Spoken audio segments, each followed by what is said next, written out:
Hi, everybody. Welcome to this discussion on assistive technology.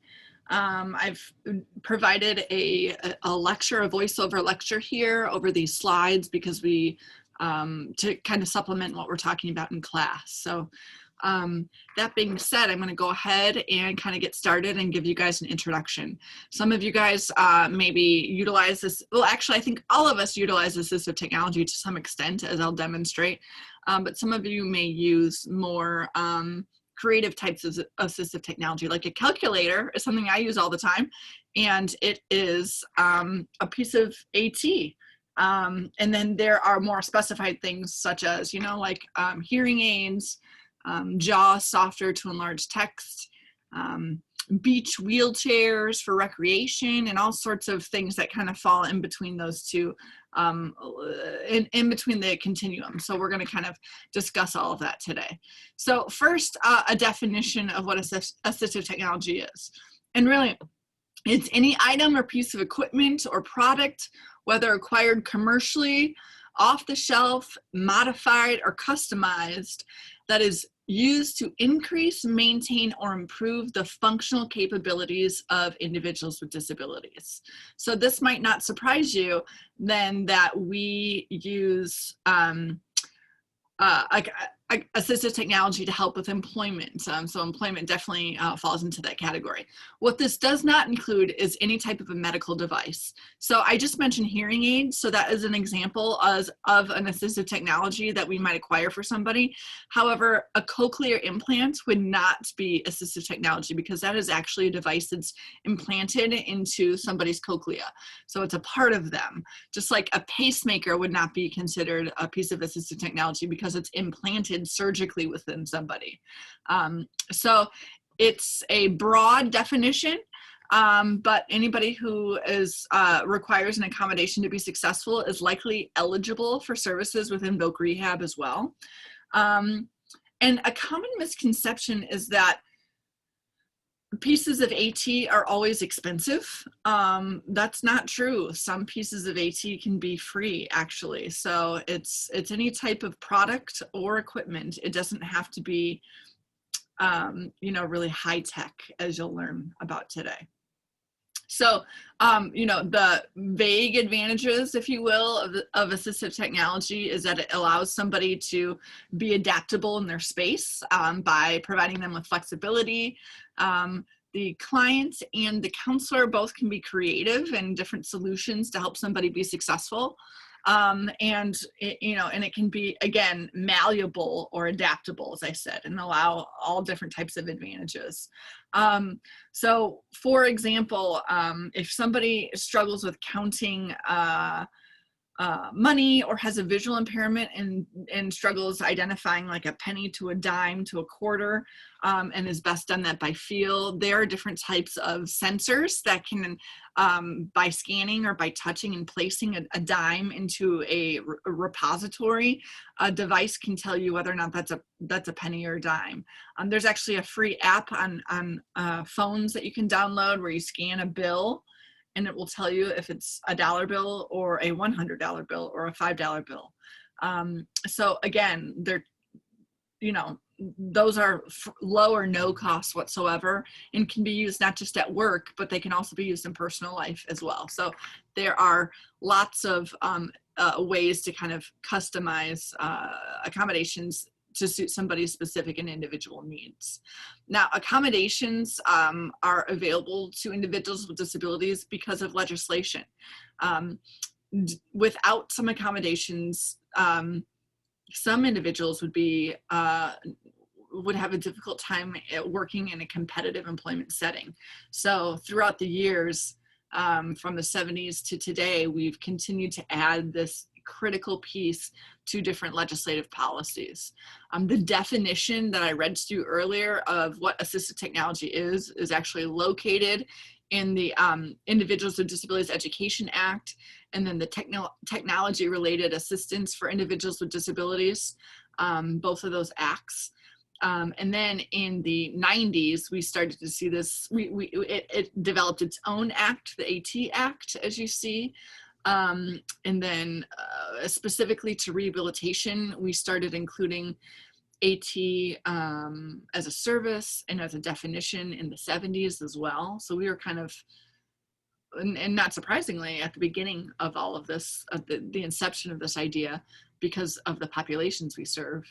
And then in 1990, the Americans with Disabilities Act was signed into law, and this is considered the Civil Rights Act for people with disabilities.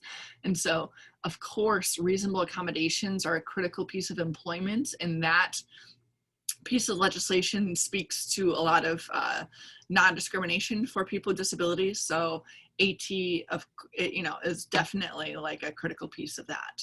So what is assistive technology? Hopefully you have some idea of this, and some of you might be surprised by what I'm going to share with you, because it's not necessarily one thing, so to speak. It can be a variety of different things. So it could either be a service that is offered, or it could be a device. And so I'm going to give you some examples of this specifically. So devices. At Maryville, we have the Student Success Center, where Allison Fuller recommends accommodations for students with disabilities. So for example, a note taker or recorded lectures, which, by the way, is awesome in the time of COVID because it normalizes things. I'm recording you a lecture right now, which I typically wouldn't do except for the circumstances that we're in. By you having this recording, you can play it over and over again and review what I'm saying, and that can help with your note taking and help with comprehension. So like, this is a service, and the computer that's recording it is the actual device. I'm going to demonstrate to you today different devices that are used for ADLs, activities for daily living or aids for daily living. To dress independently, bathe, cook independently. Individuals with some significant physical disabilities are capable of doing that with some accommodations, so pieces of equipment to help with that. We also have different types of listening devices. So today, typically, people utilize hearing aids. In years past, we used to have FM transmitters, so people would actually wear, like if I were teaching, I would wear a transmitter around my neck, and you would have a microphone or like an earpiece sitting in the back of the classroom listening, or at home listening. And actually, what's kind of cool today, hearing aids are also Bluetooth compatible. So if somebody wears a hearing aid that they would wear like at a movie theater or at home watching television and talking, that also can be used in the classroom. Somebody can give me their cell phone or another device set up to connect remotely to their hearing aid. So it's almost like I'm talking right into their ear. So we've evolved quite a bit. Again, for further types of augmentative communication, there's an app out there for sign language that can teach somebody sign language and help a non-signer communicate to a signer. And there's all sorts of computer programs, again, that are like, the list is quite comprehensive to be able to provide access to people.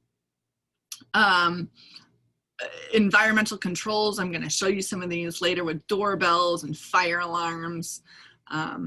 These are just more examples of different types of things. Again, we could have an entire semester long on assistive technology.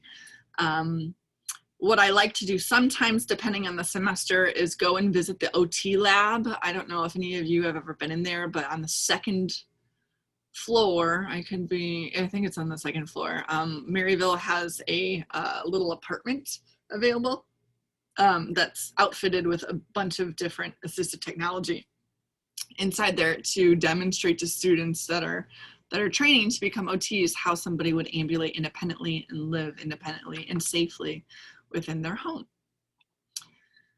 So, then we get into this concept of services, and we define this as any service that directly helps somebody with either selecting, acquiring, or using AT devices. So, for example, I'm sitting in a chair right now, and if I were at a large company, they might pay to have somebody come in and give me an ergonomic assessment. To make sure that, and nobody, at least I don't, nobody sits like this, but to make sure that my desk is positioned at the right height so that my eyes are in line with my screen, my feet are flat on the floor, my elbows are at a 90-degree angle, as are my knees, to make sure that over time I don't develop like back problems or carpal tunnel. And by the company providing the service, it potentially saves them on me taking time off if I develop lower back issues or carpal tunnel. So it's an investment in me as kind of like a product, if you will. And it saves them money for medical insurance. So like that is an example of a service. And some companies employ ergonomic assessments, or people that, OTs, that go around the building and give ergonomic assessments to make sure that people are, you know, sitting properly. So again, that's one example of assessments, but we can also do any type of vocational assessment where we can see, if you've ever like worked out with somebody who's professional, they'll look at how you pick up something heavy, and they'll say, oh, you're bending at the, oh gosh, I don't even remember now. You're bending at the waist too much, and you need to bend at the knees, or else you're going to hurt your back. So that's another example of an assessment or a service that would be provided to make sure that you are safely performing the functions of your job. If somebody needs some type of a device, another service that's offered is the actual acquisition of that service. So purchasing something to help them be successful for that time being or for the long run. At times, the service, so I'm thinking about a specific one in general. So one cool piece of AT that I've seen is a one-handed keyboard. Okay, somebody who has had a stroke and lost the use of their dominant. I'm left-handed, so my left hand, I might have to learn how to use a right-handed single-handed keyboard. I don't know if you've ever seen these, but they're pretty cool. They're square, and it's like a concave. It's like a concave circle, so I can really get into all the keys in there. But as you might imagine, that takes a long time for my brain to figure out. So another type of service that would be provided is training to help me learn how to use that single keyboard. And maybe after I go through training, I decide I'm just going to use the normal keyboard with just one hand. But I don't know that unless somebody sits down and helps me with training. So that's, of course, a different type of service to help me adapt, because as something I want you guys to be aware of, I can demonstrate to you or a client all sorts of AT devices out there to help somebody be the highest functioning as possible. But unless there's training to help somebody learn how to use it, they're probably not going to adapt to it. They're not going to keep using it. So do you have any family members that use a smartphone? They're probably adapted now, but maybe at first they were like, I'm not gonna make use of this. Or I can remember my grandparents, and this is making me sound super old, but I remember when remote controls came out, and my parents were like, oh, he gave my grandparents remote controls. And they were like, who wants to bother with the remote control, and I can walk up to the television and utilize it.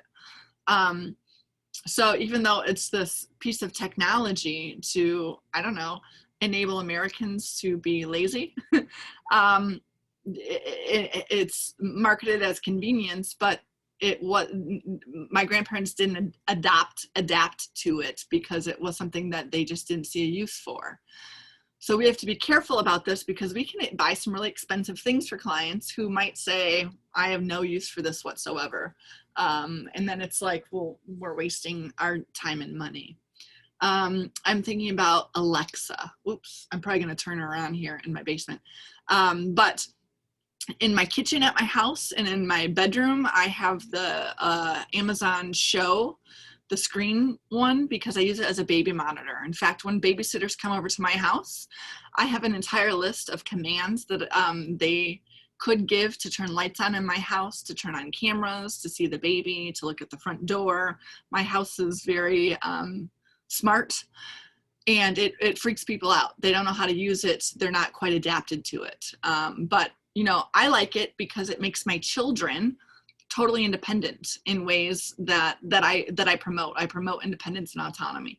And so they can turn on lights that they can't reach a light switch for, or they can add to a shopping list. In my house, if you say her name and then you say add cheese sticks to the shopping list, my entire family can add to a list without saying, hey mom, can you add cheese sticks to the shopping list? Because I don't want to remember that, because I'm constantly juggling all sorts of things. So my family is very adapted to using, I won't say her name, but her, and but that's not as comfortable. Other people have not adapted to that. So then when they come into this environment, it's a little, something always gets messed up. I'll just say that. But so it's interesting. It's not just about acquiring, but it's training, teaching, and then adaptation. That's actually critical for those next steps. I've been talking about this. So training, of course, is needed. And making sure that everybody sees benefit and use. So again, I value assistive technology, but if I were to purchase, so this is where I was going initially, if I were to purchase a Alexa show for my parents, they would have no need for a screen. They probably wouldn't want it, they would see a dot, an echo dot is totally sufficient. So they probably wouldn't adapt to that or see value or use it all the functions. Like I use it for recipes. I use it for our family calendar so I can see it. I use it for photos, shopping lists, turning on lights, looking at the front door to see what my kids are doing in the yard, or if they've cleaned up their toys. But not everybody, has the same value for that. So with assistive technology, there are several different theories or models of implementation that I just want to expose you to and have you be aware of. And really, again, AT is useful if it works for everybody and if everybody values it, specifically the person that's implementing the AT into their life. So we have this first model, which is called the HAT model.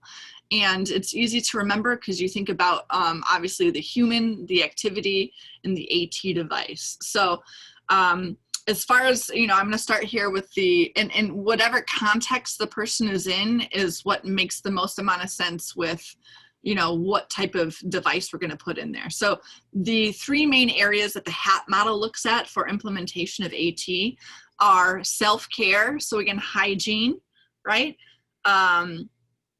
Cooking, bathing, dressing, work and school is another area, and then leisure and play.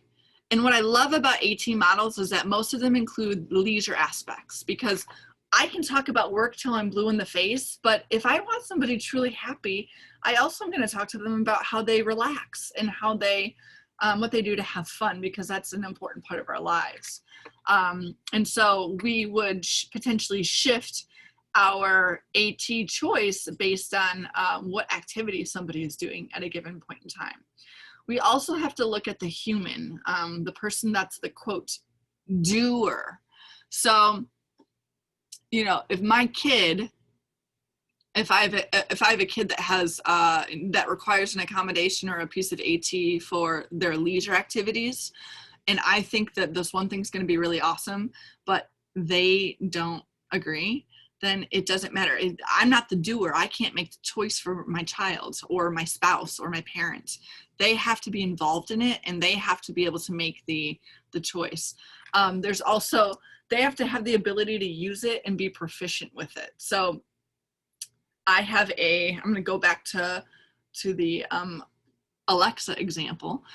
So I have a newly minted 4-year-old in my house who grew up with this piece of AT in our home and has learned very early on that he can add things to the shopping list. However, sometimes he calls things a funny name, and he has words for everything that are like his own word, and or she doesn't understand him, so she puts things on a list that I can't understand. It doesn't work for us because his vocabulary is at a level that Sometimes only he understands. Like he'll have a word for something that doesn't make sense. Oh, I know. He started a birthday list recently, and on it, what did he put? He put something like a police belt, I think is what he asked for, or but really what he wanted was like a police vest and like official, like a costume essentially. So unless there's follow-up for me to have a conversation, that human, that piece of AT is not going to work really well for that human. So we have to have understanding there. And of course, obviously the AT is the piece of device that we're going to select there. So honestly, what happens is you look at what the activity is and you consider what context the activity is being performed in, and then the human and what's going to work best for that human, and then you select your AT device. It's not a one size fits all. So if I have an individual who experiences a stroke and loses use of their dominant hands, I'm not going to give all of those people a one-handed keyboard because it might not make use in the context for that individual. We have to have conversations and make sure that we're all on the same page of understanding. We also have the set model here, which again, in the middle here, we look at the performance, which is the most critical aspect. And we're always trying to improve performance and efficiency. So within the set model, you're looking at, obviously, this is a student model, so that individual accommodation, the environment that they're in, so they might need something different at home as opposed to what they're using at school. What specific tasks, so do they need some type of an accommodation for like an English class compared to a calculus class? And specifically, what is that? Here it's called a tool or technology. What would that piece of equipment be that they would want to utilize? So it's nice here. We can kind of see the student describes what their present level of performance or need is. The environment talks about what do they generally have in their learning environment. The tasks are speaking to what's difficult for them to accomplish independently. Independence is a huge thing for students as well. And then finally, we look at what are those tools and strategies or modifications that we can use to implement there, right? Another model to look at is called the ATD selection framework. So these also are thinking about assistive technology devices or assistive technology decision making. And so this is a very visual model as well, talking about, and my head is probably in the way here. I can make myself smaller for you. So again, what is unique to that individual, whether it's their disability, their learning style, their environment, their needs, their support system. What do they know about their pieces of AT devices? Have they had any exposure to it whatsoever? Are they expecting this problem to be completely resolved or just alleviated somewhat? And then do they have a personal preference? So a classic example of this is carrying around like a big bulky typewriter, or there used to be before iPads and whatnot, there used to be students in schools used to use something called an Alpha Smart, and it was it was not sleek and small like a laptop or an iPad, but it was like a bulky device that students would carry around in high school. But it screams like, I have a disability and this is an accommodation that I have in order to take notes. Then once iPads became more mainstream, or laptops or tablets, everybody has those. So not only do they help somebody that has a disability and might need it for note-taking or recording something, it's normalized and everybody has it. So there used to be a lot of stigma, and students wouldn't want to carry around these AT devices for personal preference, because they didn't want to, again, just have their personal information exposed. And so through this, we look at, again, the client, the consumer, or the VR counselor, and we see, okay, do we need to have some type of an assessment done to see what's going to work best? And, do we have any predisposition to what we think the individual is going to need? What do we know they need objectively, and what do we think also might be helpful? of course, I like this model personally because they also include the environment. So what somebody might be comfortable using again at school might be totally different at home. So believe it or not, iPhones and iPads and tablets are super common and now normalized devices. But if you've ever noticed somebody checking out or bagging your groceries at the grocery store that has an iPad hanging around their neck that they consult for cues and tasks, that is something that's going to be less normalized at a checkout counter at a grocery store. And so that environmental factor might play a role in somebody wanting to use that.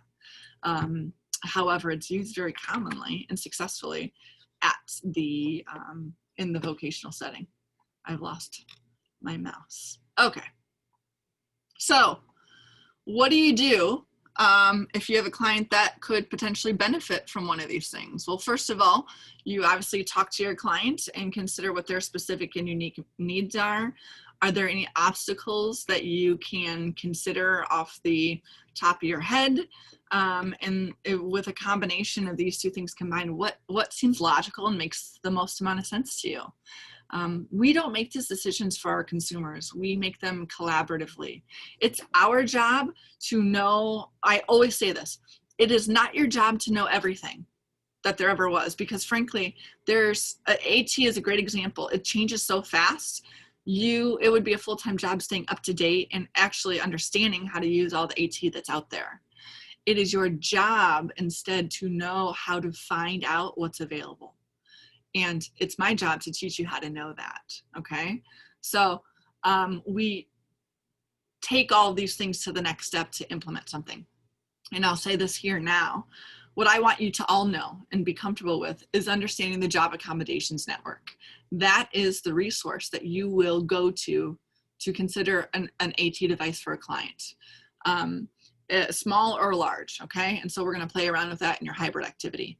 There are also professionals, so you might have an AT specialist wherever you work. It might be their job, but you can always use JAN and look at that, the Job Accommodations Network, or in our field we abbreviate it by saying JAN. Another website, and these are all in the deck of slides, but it's called Able Data, is another useful website, but JAN is really a gold standard in our field, so you should be comfortable utilizing that. So, you know, the AT devices are coming out all the time. Again, they range in complexity. They can be as basic as a calculator or as, you know, advanced as an iPad or a laptop.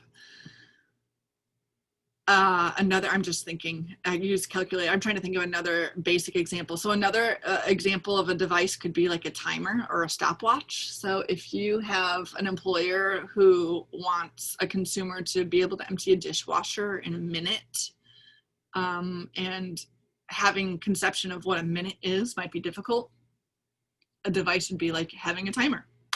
So like I might purchase an Apple Watch for somebody, or you know, a basic counter. Or timer rather, where I could set a timer for them so they can get the hang of it and know that they need to pick up their pace if they're not meeting that 60-second threshold. Because employers' efficiency is important. And so sometimes if we have a client who struggles with understanding the concept of 60 seconds and you're having a hard time reinforcing that to them, you can implement a timer as a piece of AT to help train and get that discussion flowing, right? So there are 5 categories of AT.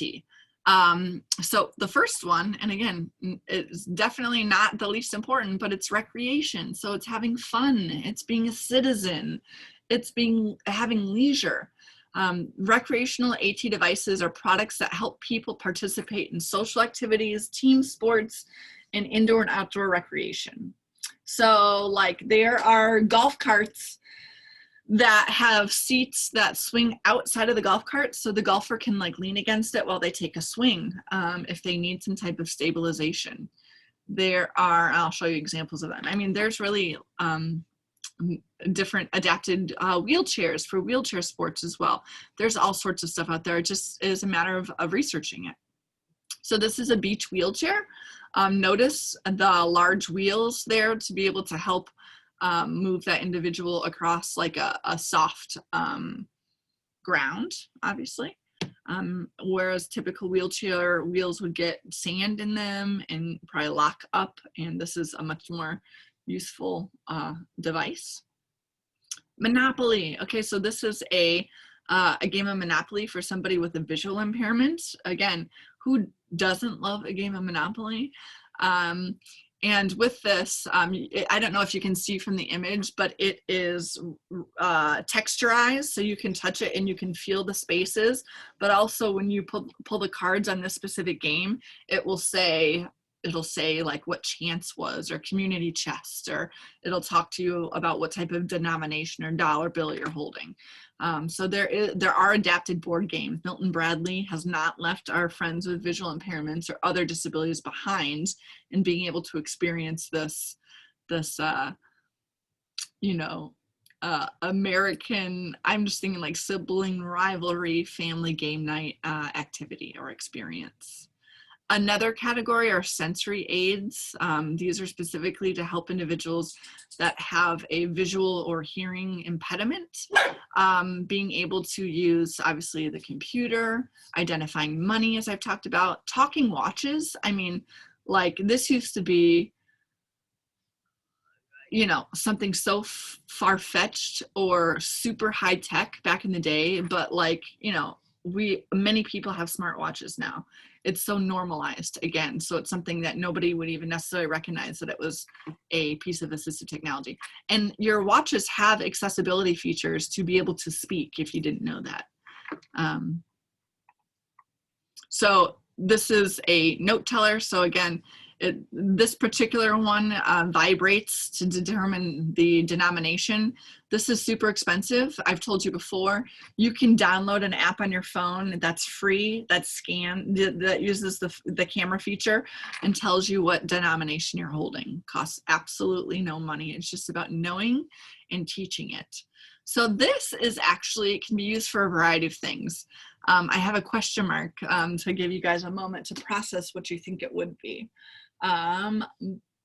So, and I'm giving you a little bit of time to think here. So this is actually a vibrating alarm to be able to tell you that either it's time to wake up, that somebody has rung the doorbell, that the phone is ringing, for whatever it is that you want to program it for. So like if you wanted to use it as an alarm in the morning, you would just slip this under your mattress and set it and program it through your computer. If you have a hearing impairment, so that it vibrates instead. There are, do I have this here? No, there are all sorts of things. This area of AT has really expanded to having like home command centers, so flashlights or blink or vibrate based on, again, like somebody's at your door, your phone's ringing, your oven timer is going off, to be able to have people, live independently. The next category is communication, to help with sending and receiving written and spoken communication. So there are closed captions on television, speech recognition software, speech to text, amplified, telephones, to be able to help with those that are hard of hearing. I benefit from this tremendously. I live in a household with 3 little kids and dogs that you've heard in the background, perhaps. I watch all of my TV shows with closed captions on because my brain is overstimulated in the evenings here because somebody's asking me for something, or I hear like an iPad, a video game. I am always reading something while my ears are tuning into something else. I use my sensory systems in a variety of different ways. This is actually an easy grasp pen. I used to own this. I don't have it any longer, but it is for individuals that get hand cramps from writing. This is a different way to train your hand to hold on to the pen, to be able to, not hurt your hand as much. My dog is in the corner distracting me, so I apologize. This is the device that I was just speaking to earlier, where you can program this to set up into like a home hub in your kitchen, and different lights can flash based on whether or not somebody's calling you, ringing the doorbell, the fire alarm is going off, the oven is going off, etc. So it's a neat little piece of independence. Personal care. So this is huge.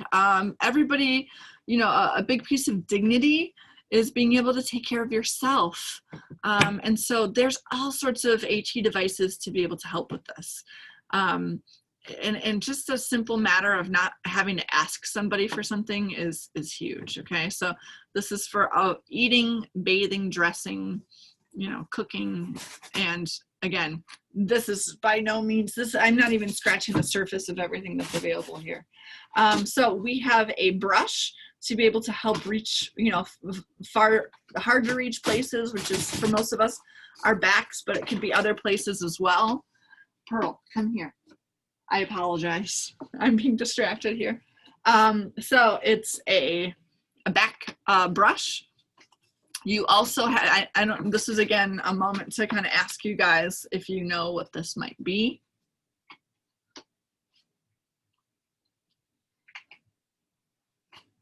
Because my dog is continuing in the corner to chew a box. So this is actually a food guard. And what that means is if I have limited mobility or I have upper extremity weakness on one side, and let's say I don't have the use of my right arm and I'm eating something, okay? So I have a fork and I'm trying to scoop something onto my fork or shovel something like spaghetti or, you know, anything, salad, something that I'm not stabbing with my fork. But you can imagine how it might be easy to just push things off a plate or off a tray if I don't have another hand to kind of help, you know, with that process. So this is a food guard to, again, kind of help you with the lack of a second hand there. And you don't realize that this is something that would be a necessity until you're faced with the situation.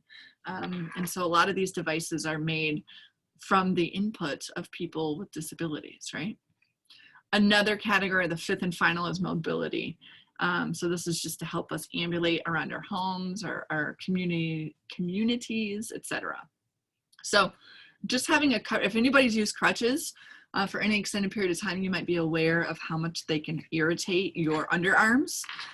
So just having a covering is actually a piece of AT. It's a modification of a device to help somebody have more comfort and get more use out of it. So it definitely falls under the category. There are standing wheelchairs to be able to experience the world from a different view or to have a different type of experience. Leisure activities. I mean, this here looks, again, like it's out of the future, but now we have segways as well. So, I mean, you know, everything is just, is really not too far off if you think about it. So, as I said earlier, there are still challenges, even though there are lots of opportunities here.